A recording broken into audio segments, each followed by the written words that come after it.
इस हरी भरी हरियाली में हम आपके लिए लेके आए हैं ये काला काला डब्बा और दुआ करते हैं आपकी क्रश के बच्चे आप ही को बोले अब्बा।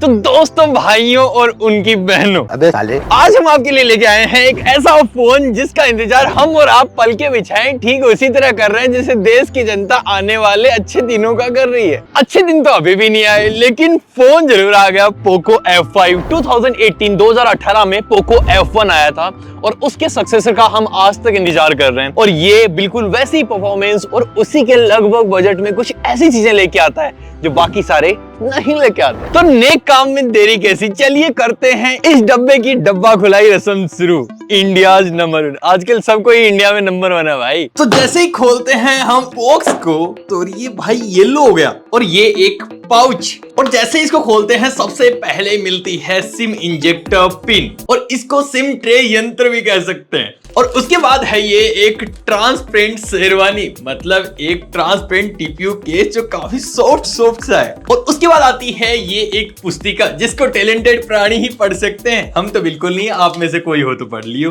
फिर आता है ये फोन, ओ भाई ये तो बहुत ही हल्का है, लेकिन सस्पेंस को बरकरार रखते हुए इसको हम बाद में खोलेंगे, तब तक कोई भी धक्का बुक्की करेगा नहीं। और सबसे लास्ट में है एक टाइप C to A वाली केबल, काफी मोटी सी, और साथ ही में एक 67 वोल्ट की चार्जिंग ब्रिक। तो अब चर्चा करेंगे हम इस फोन की, तब तक सारी सामग्रियां रखते हैं साइड में। यस, ओ भाई।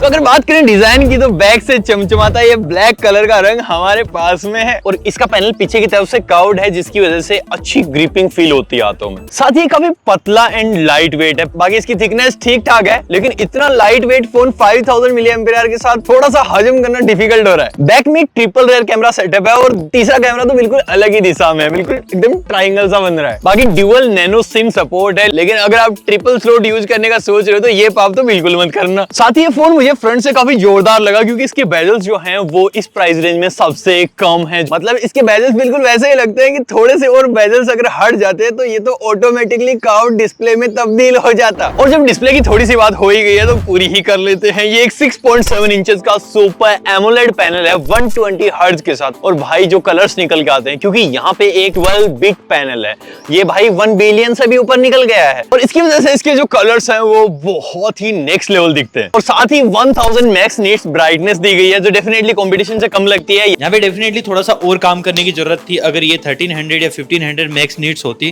तो और कमाल मजा। लेकिन डे टू डे लाइफ में सूरज की रोशनी में भी इसमें कोई प्रॉब्लम नहीं आती है, सारी चीजें बिल्कुल विजिबल रहती हैं। और जिन लोगों को दिन रात कंटेंट देखने का शौक है उनके लिए ये डिस्प्ले लॉटरी से कम नहीं है क्योंकि इसके अंदर डोल्बी विजन और HDR10+ का भी सपोर्ट मिल जाता है। लेकिन एक छोटा सा डिसएडवांटेज, एमोलेड डिस्प्ले होने के बाद 12 बिट होने के बावजूद 120 हर्ट्ज होने के बावजूद भी साइड माउंटेड फिंगरप्रिंट मिलता है, ना कि इन डिस्प्ले। इसका रिस्पॉन्स हमने टेस्ट करा हुआ है, काफी बढ़िया है, कोई प्रॉब्लम नहीं है, लेकिन इन डिस्प्ले होता है तो ऐसा लगता है जैसे खिलता गुलाब, जैसे शायर का ख्वाब। और जब डिस्प्ले इतनी तगड़ी है तो इसके स्पीकर्स भी तो तगड़े चाहिए, तो इसमें है ड्यूअल स्पीकर डोल्बी एटमॉस के साथ। लेकिन क्या ये प्रदर्शन भी नाम के हिसाब से कर पाएंगे? चलिए देख लेते हैं।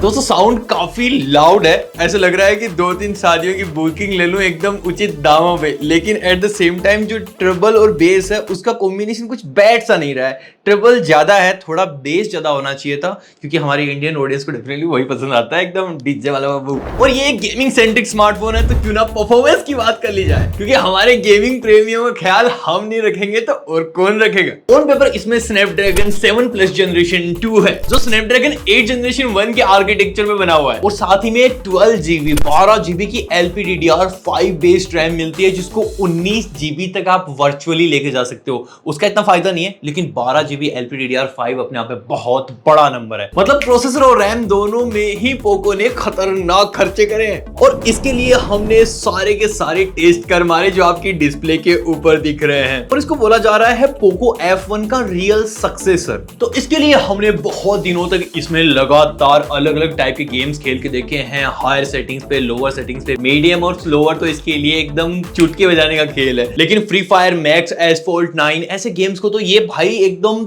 धड़ाके से धुएंधार परफॉर्मेंस के साथ चला देता है। और भाई गर्मी का मौसम चल रहा है, ऐसे लंबे गेमिंग सेशन के लिए इसमें 3725 mm का 14 लेयर कूलिंग सिस्टम दिया गया है। और ज्यादा टेक्निकल चीजें समझ ना आए तो सिर्फ इतना समझ लो कि आपके फोन को पूरा कूल रखने में पूरी मदद करेगा, कश्मीर वाली वाइब्स। तो अगर आपको एक पीरो लेवल का गेमर भी बनना है ना, तो ये फोन आपके लिए हो सकता है।